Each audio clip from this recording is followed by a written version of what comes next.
Hello everyone. सो इस video में हम लोग देखने वाले हैं return statement in Python. Last video में हम लोग ने देखा था फंक्शन आर्गुमेंट्स, राइट। अब रिटर्न स्टेटमेंट क्या होता है, तो देखो जैसे कि किसी फंक्शन के अंदर कोई वैल्यू आपको बाहर से भेजनी है तो हम लोग क्या यूज करते हैं, फंक्शन आर्गुमेंट। वैसे ही फंक्शन के अंदर से कोई वैल्यू को बाहर निकालना है, हम लोग यूज करेंगे क्या, रिटर्न स्टेटमेंट। ऑलराइट, फटाफट जाते हैं वीएस कोड के अंदर और समझते हैं रिटर्न स्टेटमेंट क्या होता है। यहाँ पे आप देखोगे तो रिटर्न स्टेटमेंट डॉट py नाम का फाइल मैंने ऑलरेडी बना दिया ताकि टाइम पास ना हो, ठीक है। और यहाँ पे मैं बनाऊंगा एक सिंपल सा फंक्शन जिसका नाम दूंगा डेमो, और यहाँ पे ब्रैकेट लगा देंगे, उसके बाद यहाँ पे हम लगा देंगे कोलन, फिर इसके बाद यहाँ पे हम प्रिंट करेंगे एक सिंपल सा हेलो, ठीक है। अब इस फंक्शन को रन करने के लिए, ये तो डिफाइन हो गया, इसको रन करने के लिए हम फंक्शन को कॉल करेंगे और यहाँ पे प्रिंट हो जाएगा हेलो। लेकिन मुझे ऐसा नहीं चाहिए, तो बहुत सिंपल सा हमको पता है मुझे क्या चाहिए। ये जो प्रिंट मैंने यहाँ पे किया ना, ये प्रिंट मुझे यहाँ नहीं करना है, मुझे प्रिंट बाहर करना है, मतलब फंक्शन के बाहर करना है। मुझे क्या चाहिए कि ये फंक्शन हेलो, ठीक है, हेलो वैल्यू मुझे फंक्शन दे और मैं इसको बाहर प्रिंट करूंगा अपने हिसाब से। तो उसके लिए हम क्या करेंगे, ये प्रिंट स्टेटमेंट जो प्रिंट लाइन है इसको निकालेंगे और इसके लिए यूज करेंगे हम लोग क्या, रिटर्न स्टेटमेंट, ठीक है। तो यहाँ पे हम लिख देंगे प्रिंट की जगह पे रिटर्न, उसके बाद यहाँ पे हम लिख देंगे हेलो। अब ये जो पीछे जो चीजें आ रही है ना ग्रे में, तो वो एक्चुअली ऑटो सजेशन है कोड का, जिसके लिए जो मैं कोड को पायलट यूज कर रहा हूँ, मैं बार बार बताता हूँ सबको। तो देखो यहाँ पे मैंने डेमो फंक्शन यूज किया, उसके अंदर रिटर्न किया। अब देखो जैसे कि कोई चीज आप कोई भिखारी को या किसी को देते हो, ठीक है, तो वो कैसे लेता है, हाथ में लेता है या फिर उसको कटोरे में लेता है उस चीज को कलेक्ट करने के लिए। वैसे ही ये जो फंक्शन है जो हेलो वैल्यू रिटर्न कर रहा है, उसको आपको कहीं तो स्टोर करना पड़ेगा, कैसे तो लेना पड़ेगा, आपको कटोरा लेके तो नहीं लोगे, राइट। तो उसके लिए हम लोग क्या यूज करेंगे, वेरिएबल। ये जो वैल्यू रिटर्न कर रहा है ना हेलो, इसको हमको किसी वेरिएबल में जाके स्टोर करना पड़ेगा। हम क्या करेंगे, यहाँ पे एक वेरिएबल बना देंगे, मैसेज इज इक्वल टू, ठीक है, हम लगाएंगे message is equal to demo. ये डेमो फंक्शन क्या करेगा, जब हम इसको कॉल करते हैं, कॉल करते टाइम ये क्या करेगा, इस हमको रिटर्न करेगा हेलो। अब ये जो वैल्यू हेलो रिटर्न कर रहा है उसको हम स्टोर कर लेंगे कहाँ पे, मैसेज वेरिएबल के अंदर। और अब मैं इसको रन करूंगा तो कुछ भी नहीं होगा, क्योंकि मैंने सिर्फ वैल्यू को यहाँ पे, क्योंकि ये फंक्शन ने जो वैल्यू रिटर्न किया उसको एक मैसेज वेरिएबल के अंदर स्टोर कर लिया है। अब इस मैसेज वेरिएबल को अगर मैं प्रिंट करता हूं, ठीक है, तो यहाँ पे देखोगे तो अब जाके हेलो यहाँ पे प्रिंट हो रहा है। अब देखो ये वैल्यू मुझे मिल रही है, तो मुझे, मैं इसको अपने हिसाब से यूज कर सकता हूँ। यहाँ पे लिख दूंगा या फिर हेलो, किसी का नाम लिख दूंगा, हेलो राजेश। ऑलराइट, तो यहाँ पे हेलो राजेश, मतलब अब इस वेरिएबल को, इस वैल्यू को मैं अपने हिसाब से कैसे भी यूज कर सकता हूँ, ठीक है। तो ये है फंक्शन का रिटर्न स्टेटमेंट। अब एक और फन फैक्ट बताता हूँ आपको, ठीक है। जैसे कि फंक्शन के अंदर आप मल्टीपल वैल्यूज क्या कर सकते हो, भेज सकते हो थ्रू आर्ग्यूमेंट। फॉर एग्जाम्पल मुझे मल्टीपल वैल्यूज इस फंक्शन के अंदर भेजना है, मैं लिखूंगा num1, यहाँ पे लिखूंगा num2, ठीक है, या फिर num3 num4 ऐसे लिखते जाऊंगा। तो यहाँ पे इस आर्गुमेंट्स पैरामीटर्स के थ्रू मैं मल्टीपल वैल्यूज फंक्शन के अंदर भेज सकता हूँ। लेकिन अगर मुझे फंक्शन से मल्टीपल वैल्यूज रिटर्न करनी है तो क्या करेंगे, कुछ नहीं करना है।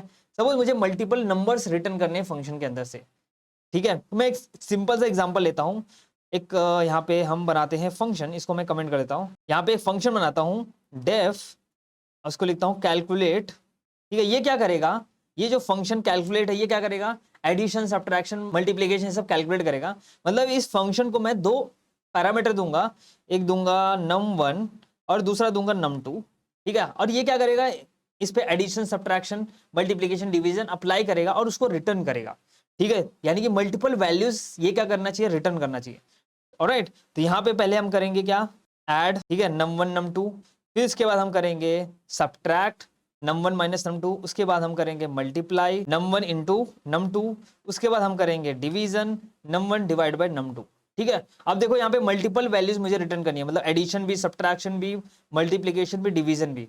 तो कैसे करेंगे, तो यहाँ पे मैं लिखूंगा रिटर्न और यहाँ पे लिखेंगे स्पेस देके ऐड, उसके बाद कॉमा देने का, उसके बाद यहाँ पे लिखेंगे सब्ट्रैक्ट, उसके बाद यहाँ पे लिखेंगे मल्टीप्लिकेशन, उसके बाद डिवीजन। मतलब आप जैसे कि कॉमा देके आप पैरामीटर्स, मल्टीपल पैरामीटर्स आप पास कर रहे हो, वैसे कॉमा देके मल्टीपल वैल्यूज आप रिटर्न करते हो। ये चीज ना सिर्फ पाइथन के अंदर है, बाकी प्रोग्रामिंग लैंग्वेज में ये चीज नहीं मिलेगा। तो ये कमाल की चीज है, ठीक है। अब मल्टीपल वैल्यूज यहाँ पे हम लोग रिटर्न कर सकते हैं। और यहाँ पे अभी जो फंक्शन है मल्टीपल वैल्यूज रिटर्न कर रहा है, तो मल्टीपल वैल्यूज देने के लिए हमको क्या करना पड़ेगा, कुछ तो करना पड़ेगा। ऑब्वियसली आपको पता है कि क्या यूज करेंगे हम लोग, वेरिएबल्स। यहाँ पे पहले तो कैलकुलेट को आपको कॉल करना पड़ेगा, तो कॉल करने के लिए यहाँ पे लिखोगे कॉल कैलकुलेट। लेकिन क्या ये कैलकुलेट डायरेक्टली कॉल होगा, नहीं, क्यों, क्योंकि यहाँ पे दो पैरामीटर्स आपको पास करने पड़ेंगे, राइट, num1 num2, ठीक है। तो देखो जब भी आप कोई फंक्शन को कॉल करते हो तो ये सिंटैक्स याद रखने का, ये सिंटैक्स फॉलो करना है आपको कि पहले आपको जो भी फंक्शन है उसका नाम लिखना है, फिर इसमें क्या पैरामीटर्स है उसको पास करना है। यहाँ पे सपोज मैं लिख देता हूँ 10 और यहाँ पे लिख देता हूँ 5, ठीक है। और उसके बाद ये क्या करेगा, कैलकुलेट फंक्शन मुझे क्या देगा, एडिशन सब्ट्रैक्शन मल्टीप्लिकेशन डिवीजन।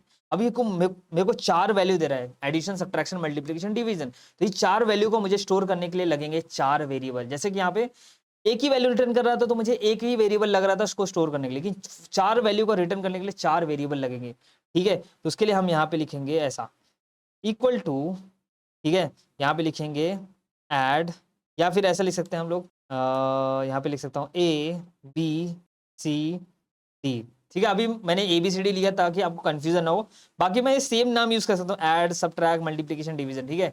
अब देखो यहाँ पे ए में स्टोर होगा एडिशन, ठीक है। यहाँ पे लिख दो एस, एस मतलब सब्ट्रैक्शन, एस में स्टोर होगा सब्ट्रैक्शन, एम में स्टोर होगा मल्टीप्लिकेशन और डी में स्टोर होगा डिवीजन, ठीक है। अब मैं इन वैल्यूज को प्रिंट करता हूँ, प्रिंट, ठीक है। यहाँ पे लिखूंगा addition is A, subtraction is S, multiplication is M और डिवीजन इज एस डी, ठीक है। अब मैं इसको रन करता हूँ और रन करने पे यहाँ पे देखो एडिशन कितना है 15, सब्ट्रैक्शन 5, मल्टीप्लिकेशन 50 और डिवीजन है 2.0। ऑलराइट, तो यहाँ पे देखोगे तो एक फुल फ्लेश प्रोग्राम किया जिसमें हम लोगों ने कैलकुलेट किया, 2 नंबर लिया, दोनों नंबर को हम लोग addition subtraction multiplication division calculate किया, उसके बाद उसको रिटर्न किया। ऑलराइट, सो आई होप आपको समझ में आ गया कि कैसे फंक्शन के अंदर हम लोग वैल्यूज को रिटर्न करते हैं, सिंगल वैल्यू कैसे रिटर्न करते हैं, मल्टीपल वैल्यूज कैसे रिटर्न करते हैं। एक और चीज आपको फन फैक्ट बताऊं आपको रिटर्न का, तो किसी फंक्शन के अंदर, ठीक है, किसी फंक्शन के अंदर आपने अगर जहां पे भी रिटर्न स्टेटमेंट लिख दिया, रिटर्न ऐसा कीवर्ड लिख दिया, उसके बाद का कोई भी लाइन फंक्शन के अंदर रन नहीं होता, ठीक है। फॉर एग्जाम्पल यहाँ पे मैं लिखता हूँ प्रिंट, ठीक है, यहाँ पे लिखता हूँ print this is after return statement, यहाँ पे लिखता हूँ this is after return statement. अब देखो जो VS कोड है, जो अपना कोड एडिटर है, यहाँ पे इसको थोड़ा सा डल करके दिखा रहा है। क्यों करके दिखा रहा है, क्योंकि कभी भी जब रिटर्न स्टेटमेंट जहां पे फंक्शन में लग जाता है उसके बाद फंक्शन के अंदर जो भी लाइन रहती है, याद रखना सिर्फ फंक्शन के अंदर की बात कर रहा हूं मैं, उसके बाद फंक्शन के अंदर की जो भी लाइन रहती है वो रन नहीं होता है। यानी कि जो रिटर्न स्टेटमेंट होता है वो एंड होता है किसका, किसी भी फंक्शन का। ये रिटर्न स्टेटमेंट जहां पे भी लगता है वो एंड लाइन होता है फंक्शन का। फॉर एग्जाम्पल मैं इसको रन करता हूं, आप बोलोगे मुझे भरोसा नहीं है ये this is after return statement print होगा, तो चलो रन करके देखते हैं। और यहाँ पे रन करने पे देखो ये वाली लाइन प्रिंट नहीं हो रही है। क्यों नहीं हो रही है, क्योंकि यहाँ पे उसके ऊपर रिटर्न लग गया, तो यानी कि, ठीक है, यानी कि क्या होगा, ये एंड हो गया इस फंक्शन का, ठीक है। ध्यान से सुनना, ये एंड है इस फंक्शन का, ना कि ये पूरे प्रोग्राम का है, ठीक है।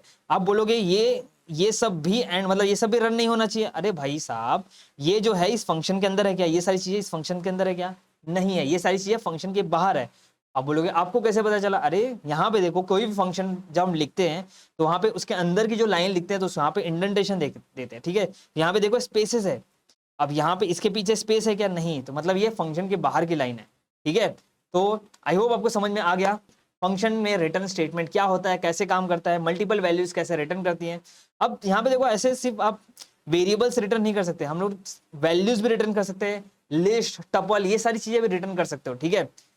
Alright guys, so I hope आपको वीडियो अच्छा लगा रहेगा। तो आपके लिए यहाँ पे कुछ प्रैक्टिस क्वेश्चन देके जाओ ताकि आप प्रैक्टिस करो और इस कॉन्सेप्ट को और क्लियर करो, ठीक है। तो इस वीडियो को यहीं एंड करते हैं। अगर वीडियो अच्छा लगा तो लाइक कर देना, चैनल को सब्सक्राइब नहीं किया तो भाई लोग सब्सक्राइब कर लो और अपने दोस्तों को भी जबरदस्ती सब्सक्राइब करवा दो यार।